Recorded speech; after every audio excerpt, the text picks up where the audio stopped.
I was in a talk one time in a lecture, and someone asked, it was a spiritual conversation, and someone asked why their mother had died of cancer. And the author just asked a question, because they had went to see a spiritual healer who had healed them, who'd healed other people of cancer, but why it didn't work for their mother. And so the author, she just asked, did your mother choose to go? Wow. And so in that moment, I remembered asking Dr. Kim, will I choose to stay? And he reminded me of that. And he said, it's the words of one doctor. Your mind is more powerful than the words of one doctor. And that was kind of like the focus for my diagnosis going forward. It was, what does this mean?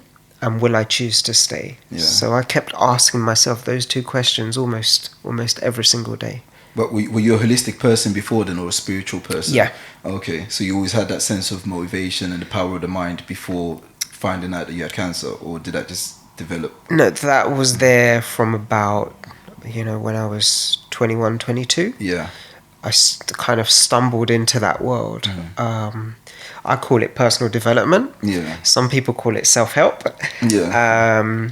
But all of that is basically building my psychology in terms of, work situations. When something goes wrong, my focus would be, okay, so what can I do about it? Yeah. Who can I call?